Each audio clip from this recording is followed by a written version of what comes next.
L'air sévère de Dumbledore ne dura que le temps de laisser place à l'ahurissement. Quirinus? Que... Il y eut un moment de flottement. Bon, dit Albus Dumbledore, je me sens vraiment stupide.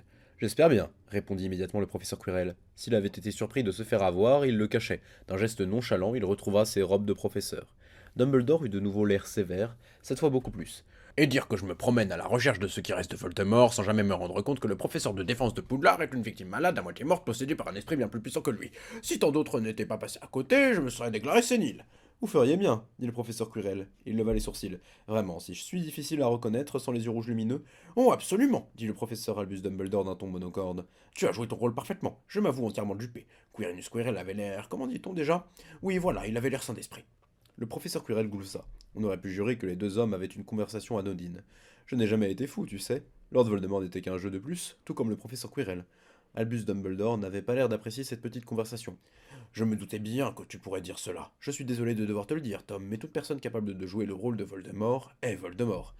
Ah, dit le professeur Quirrell tout en levant un doigt en guise d'avertissement. Il y a une faille dans ce raisonnement, vieil homme. Toute personne capable de jouer le rôle de Voldemort doit être ce que les moralistes appellent mauvais. Nous sommes d'accord là-dessus. Mais peut-être que le vrai moi est certes totalement, profondément, irrémédiablement mauvais, mais d'une façon différente, plus intéressante que le personnage de Voldemort. Je crois bien, dit Albus Dumbledore entre des dents serrées, que je m'en fiche. Alors tu dois te croire sur le point d'être débarrassé de moi, dit le professeur Quirrell. Comme c'est intéressant. Je vais perdre mon existence immortelle à moins de découvrir quel piège tu m'as tendu et la façon d'y échapper le plus vite possible. Le professeur Quirrell s'interrompit un instant. Mais repoussons vainement ce moment et parlons d'autre chose d'abord. Comment as-tu fait pour m'attendre dans le miroir? Je te croyais ailleurs. J'y suis, dit Albus Dumbledore, et je suis aussi dans le miroir. Malheureusement pour toi, j'ai toujours été là, depuis le début. Ah, dit le professeur Quirrell, et il soupira. J'imagine que ma petite diversion a été inutile alors. La rage de Dumbledore se déchaîna alors. Diversion? Rugit-il, et ses yeux de saphir s'emplirent de furie. Tu as tué Maître Flamel pour créer une diversion? Le professeur Quirrell eut l'air consterné. L'injustice de cette accusation me blesse. Je n'ai pas tué la personne que tu connais sous le nom de Flamel. J'ai seulement ordonné à un autre de le faire. Comment as-tu pu? Même toi, comment as-tu pu? Il était la bibliothèque de nos savoirs, de secrets dont tu es à jamais privé le monde magique. Le sourire du professeur Quirrell était devenu presque cruel. Tu sais, je ne comprends toujours pas comment ton esprit tordu peut accepter que Flamel soit immortel et me juger monstrueux quand j'essaie de le devenir. Maître Flamel ne s'est jamais abaissé à être immortel, il... Dumbledore s'étrangla. Il a seulement veillé passer le crépuscule de sa très longue journée pour notre bien. Je ne sais pas si tu t'en souviens, dit le professeur Quirrell d'un ton désinvolte. Mais te rappelles-tu de ce jour dans ton bureau avec Tom Jedusor, le jour où je t'ai supplié, où je me suis mis à genoux et je t'ai supplié de me présenter Nicolas Flamel pour que je puisse devenir son apprenti, pour que je puisse un jour me fabriquer une pierre philosophale. C'est la dernière fois que j'ai essayé d'être quelqu'un de bien, si tu veux savoir. Tu m'as dit non, et tu m'as donné une leçon sur l'immoralité de la peur de la mort. J'ai quitté ton bureau amer et furieux. Je me suis dit que si mon désir de ne pas mourir me ferait passer pour mauvais, alors autant l'être vraiment. Et un mois plus tard, j'ai tué Abigail Myrtle afin d'obtenir l'immortalité autrement. Même lorsque j'en ai su plus sur Nicolas Flamel, ton hypocrisie a continué de m'énerver. Et c'est pour cela que je vous ai tourmenté, toi et les tiens, plus que je ne l'aurais fait dans d'autres circonstances. J'ai souvent songé que tu devrais le savoir, mais nous n'avons jamais eu une chance de parler franchement. Je refuse, dit Dumbledore, son regard inflexible. Je n'accepte pas la moindre once de responsabilité pour ce que tu es devenu. C'était entièrement, pleinement toi et tes décisions. Ça ne m'étonne pas de t'entendre dire cela, dit le professeur Quirrell. Eh bien, je me demande bien quelle responsabilité tu acceptes. Tu as accès à un pouvoir de divination inhabituel, cela je l'ai compris il y a longtemps. Tu agissais de façon trop absurde, et la façon dont les choses jouaient en ta faveur était trop invraisemblable. Alors dis-moi, savais-tu ce qui aurait lieu? Cette veillée de Toussaint où j'ai été temporairement défait. Je le savais, dit Albus Dumbledore d'une voix sombre et froide. J'en accepte la responsabilité, ce qui est une chose que tu ne comprendras jamais. Tu t'es arrangé pour que Severus Rogue entende la prophétie dont il m'a fait part. J'ai permis que cela se produise, dit Albus Dumbledore. Et dire que j'étais tout excité d'avoir enfin un peu de cette préscience. Le professeur Quirrell secoua la tête avec un air triste. Donc le grand héros Dumbledore a sacrifié Lily et James Potter, ses pions involontaires, juste pour me bannir pendant quelques années. Les yeux de Albus Dumbledore ressemblaient à des pierres. S'ils avaient su, James et Lily auraient accepté leur mort. Et le petit bébé, dit le professeur Quirrell, je doute que les Potter auraient été empressés de le placer sur la route de tu sais qui. Le tressaillement fut à peine visible. Le survivant s'en est plutôt bien sorti. Tu as essayé de le transformer en toi, hein. Au lieu de cela, tu es devenu un cadavre.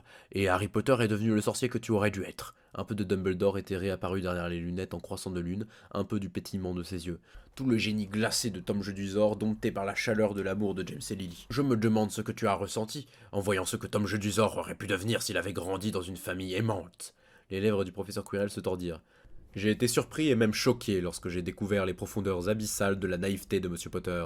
Je suppose que la blague t'est passée au-dessus de la tête. C'est alors que Dumbledore sourit enfin. Comme j'ai ri quand j'ai compris, quand j'ai vu que tu avais créé un bon Voldemort pour qu'il s'oppose au mauvais. Ah, qu'est-ce que j'ai ri, je n'ai jamais été assez dur pour remplir ma fonction, mais Harry Potter fera plus que m'égaler le jour où il accédera au pouvoir. Le sourire d'Albus Dumbledore disparut. Même si j'imagine que Harry devra trouver quelque autre seigneur des ténèbres à vaincre puisque tu ne seras plus là. Ah oui, à ce propos. Le professeur Quirrell commença à s'écarter du miroir et sembla être interrompu juste avant de quitter la zone où il aurait été réfléchi par le miroir si le miroir avait réfléchi quoi que ce soit. Intéressant. Le sourire de Dumbledore était devenu plus froid. Non, Tom, tu n'iras nulle part. Le professeur Quirrell hocha la tête. Qu'as-tu fait exactement? Tu as refusé la mort, dit Dumbledore, et si je détruisais ton corps, ton esprit reviendrait comme une bête stupide qui ne comprend pas qu'on ne veut plus d'elle. Alors je t'envoie hors du temps, dans un instant figé, d'où ni moi ni personne ne pourra te tirer. Peut-être Harry Potter y parviendra-t-il un jour, si une prophétie dit vrai. Il voudra certainement avoir ton avis sur l'identité du responsable de la mort de ses parents. Pour toi, cela ne durera qu'un instant si jamais tu reviens. Quoi qu'il en soit, Tom, tous mes vœux. Dit le professeur Quirrell. Il était repassé devant un Harry muet et horrifié, pour ensuite s'arrêter à l'autre frontière créée par le miroir. Comme je le pensais, tu utilises le vieux scellé de Merlin, ce que l'histoire de Toferius Cheng appelle le processus de l'intemporel. Si la légende livrait, il a été actif trop longtemps pour que quiconque puisse l'arrêter, même toi. En effet, dit Albus Dumbledore. Ses yeux devinrent soudain méfiants. Juste à côté de la porte, Harry attendait en silence, contrôlant sa terreur. Il put la sentir dans les airs. Il put sentir la présence s'amonceler dans le champ du miroir. Quelque chose de plus étrange que la magie.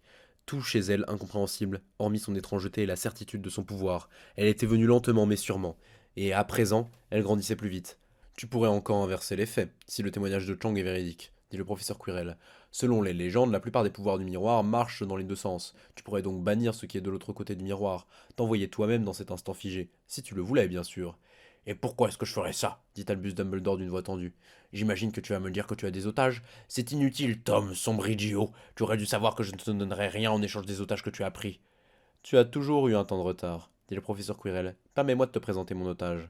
Une autre présence envahit les airs autour de Harry, comme un fourmillement sur sa chair à mesure que la magie de Tom Jedusor passait tout près de sa peau. La cape d'invisibilité lui fut arrachée et s'envola, noire et chatoyante. Le professeur Quirrell la saisit et s'en vêtit promptement. En moins d'une seconde, avait-il disparu sous la cape. Albus Dumbledore vacilla, comme s'il venait de perdre un important soutien. Harry Potter souffla le directeur. Que fais-tu ici? Harry regarda l'image d'Albus Dumbledore. La surprise et la consternation se disputaient les traits de ce dernier. La culpabilité et la honte frappèrent Harry d'un coup. Insupportable. Et il put sentir l'incompréhensible présence atteindre un nouveau point culminant. Il sut instinctivement qu'il n'avait plus le temps et que c'en était fini de lui. C'est de ma faute, dit-il d'une petite voix, dit la partie de lui qui avait pris le contrôle de sa gorge en cet instant ultime. J'ai été stupide, j'ai toujours été stupide, vous ne devez pas me sauver. Adieu. Regardez-moi ça, chantonna la voix sans corps appartenant au professeur Quirrell.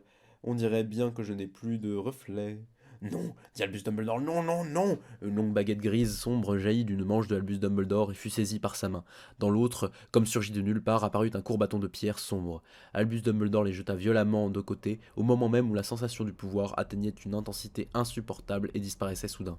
Le miroir se remit à montrer le reflet ordinaire de la salle de pierre blanche éclairée d'or. Il n'y avait plus aucune trace du lieu où Albus Dumbledore avait été.